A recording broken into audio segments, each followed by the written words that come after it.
മാനസികമായിട്ട് ഈ കുട്ടിക്ക് ഒരു കുഴപ്പമില്ല ഞങ്ങളുടെ അറിവിൽ. അങ്ങനെ മാനസികമായിട്ട് കുഴപ്പമുണ്ടെന്ന് നമുക്കറിയാൻ പറ്റില്ല. സംസാരത്തിലും കാര്യത്തിൽ നിന്നൊക്കെ അറിയാൻ പറ്റില്ല.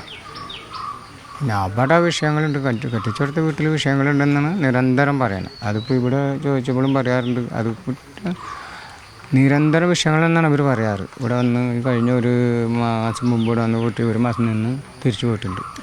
കുറേ ദിവസങ്ങൾ നിന്ന് പോയിട്ടുണ്ട്. ഒരു മാസത്തോളം നിന്നിട്ടുണ്ട് എൻ്റെ അറിവിൽ.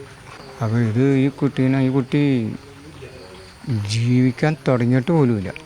3 വയസ്സെന്ന് പറഞ്ഞാൽ എന്തോരം ഇനിയും ജീവിക്കാൻ കിടക്കണം. ഇതെല്ലാം കാര്യങ്ങൾ കാണാൻ കിടക്കണം.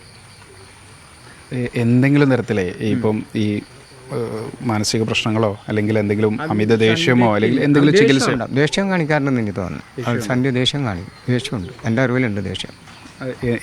എന്ത് ബന്ധപ്പെട്ടാണ് അങ്ങനെ ദേഷ്യം പ്രകടിപ്പിക്കുന്നത്? പറയാൻ എന്താന്ന് പറഞ്ഞാൽ അവർക്ക് ഇഷ്ടപ്പെടാത്തൊരു കാര്യം പറഞ്ഞാൽ ദേഷ്യപ്പെടും. അത് തന്നെ ആരോടായാലും വീട്ടിലൊക്കെ അങ്ങനെ പ്രശ്നമാണ്. അങ്ങനെ ഇവിടെ അല്ലിയോടും ദേഷ്യപ്പെടാറുണ്ട്. ഇവിടെ അമ്മയോടും ദേഷ്യപ്പെടാറുണ്ട്. അങ്ങനെ ദേഷ്യപ്പെടും. അല്ലാണ്ട് വേറെ വിഷയങ്ങളൊന്നും ഇല്ല. കുട്ടികളോടൊക്കെ അങ്ങനെ തന്നെയാണോ? അതറിയില്ല. നമ്മളറിയാത്ത കാര്യം അറിയുമെന്ന് പറയാൻ പറ്റില്ല. കുട്ടികളോട് എങ്ങനെ ചെയ്യണം, എന്താ പരിപാടി എന്നൊന്നും അറിയാൻ പറ്റില്ല.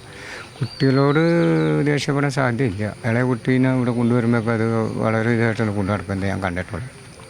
ഇപ്പോൾ ഇങ്ങനെ ഈ കല്യാണി അങ്ങനെ പുഴയിലെറിയാൻ അത്രമാത്രം പ്രശ്നം എന്തായിരിക്കും എന്ന് നിങ്ങളൊക്കെ ഒരു മനസ്സിലാക്കുന്ന വലിയ വിഷമമുള്ളൊരു ഘട്ടമാണ്. എന്നാലും അത് അവിടുത്തെ വീട്ടിലെ വിഷയമാവാനാണ് സാധ്യത. വീട്ടിലെ വിഷയമാവാനാണ് സാധ്യത. അല്ലാണ്ട് ഇവിടുത്തെ ഒരു വിഷയം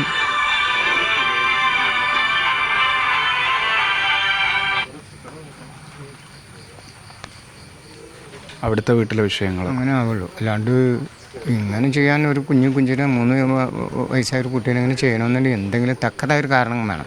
അല്ല, പറഞ്ഞു കേൾക്കുന്നതേ മുമ്പും ഇങ്ങനെ ചില പ്രശ്നങ്ങളുണ്ടായിരുന്നു എന്നോ ചികിത്സകൾക്ക് വേണ്ടി ഡോക്ടറെ സമീപിച്ചിരുന്നോ എന്നൊക്കെ കേൾക്കുന്നു. വസ്തുതകൾ അറിയില്ല. അപ്പം നിങ്ങൾ കുടുംബക്കാരെന്നുള്ള നിലയ്ക്ക് നിങ്ങൾക്ക് എന്തെങ്കിലും വിവരങ്ങളുണ്ടോ? ചോദിച്ചിട്ടുണ്ട്. ചികിത്സ ചോദിച്ചിട്ടുണ്ടോ? അവർക്ക് ഭ്രാന്തിൻ്റെ ഉണ്ടോന്നുള്ള സർട്ടിഫിക്കറ്റ് വേണമെന്ന് പറഞ്ഞ് അത് ഇവിടെ LFP പോയിട്ടത് അങ്ങനെ കൊടുത്തിട്ടുണ്ട്. കുഴപ്പമില്ല. ആർക്ക്? അവരുടെ വീട്ടുകാർ ഈ സർട്ടിഫിക്കറ്റ് വേണമെന്ന് അപേക്ഷിച്ചോ? അവർ പറഞ്ഞിട്ടുണ്ട്. സർട്ടിഫിക്കറ്റ് കൊടുത്തിട്ടുണ്ട്. കുഴപ്പമില്ലെന്നും പറഞ്ഞു. ഒരു കുഴപ്പമില്ലെന്ന് പറഞ്ഞ സർട്ടിഫിക്കറ്റ് അവർക്ക് കൊടുത്തിട്ടുണ്ട്. മാനസിക പ്രശ്നങ്ങളില്ല? ഇല്ല. പിന്നെ പെട്ടെന്ന് ദേഷ്യം വരും. അതൊരു സത്യം. അല്ലാണ്ട് വേറൊരു കാര്യം ഇതിലില്ല. പെട്ടെന്ന് ദേഷ്യം വരും. സർട്ടിഫിക്കറ്റ് വേണമെന്ന് ആര് പറഞ്ഞേ? അവരുടെ വീട്ടുകാർ. ആരെ സമീപിച്ചേ? ഇവിടെ വന്ന് ഇവരോട് സംസാരിച്ചിട്ടുണ്ടാവും. അല്ലാണ്ട് എനിക്ക് അല്ലിയോട് സംസാരിച്ചു കാണും, അല്ലെങ്കിൽ അളിയനോട് സംസാരിച്ചു കാണും. നിങ്ങളെങ്ങനെ അറിഞ്ഞു? മീൻസ് അതിപ്പോൾ പറഞ്ഞു കേട്ടതേ. ഇപ്പോൾ ഇപ്പോൾ ഇവിടെ നേരത്തെ ഒന്ന് പറഞ്ഞു കേട്ടിട്ട് ഒരു ചാനലുകാർ ചോദിച്ചു പറഞ്ഞു കേട്ടത്. അല്ലാണ്ട് ഞങ്ങളോട് അങ്ങനെ ഒരു കാര്യങ്ങളും പറയാറില്ലെന്ന് പറഞ്ഞാൽ പറഞ്ഞു കഴിഞ്ഞാൽ നമുക്ക് അതിനുള്ള പരിഹാരം ഉണ്ടാക്കാവുന്നേ ഉള്ളൂ. ഒരു വിഷയമൊക്കെ എന്ന് പറഞ്ഞാൽ നമ്മൾ എന്തെങ്കിലും ഒരു വിഷയം നമുക്ക് പറഞ്ഞു തീർക്കാവുന്ന ഒരു വിഷയമല്ലേ ഉള്ളൂ. അതിൽ കൂടുതലൊന്നും ഒരു കാര്യങ്ങളില്ലല്ലോ. ഉണ്ടോ? എന്ത് വിഷയമാണെങ്കിലും പറഞ്ഞു തീർക്കാവുന്നുള്ളൂ. ചെറിയ കാര്യമായാലും വലിയ കാര്യമായാലും ഒക്കെ പറഞ്ഞു തീർക്കാവുന്നുള്ളൂ.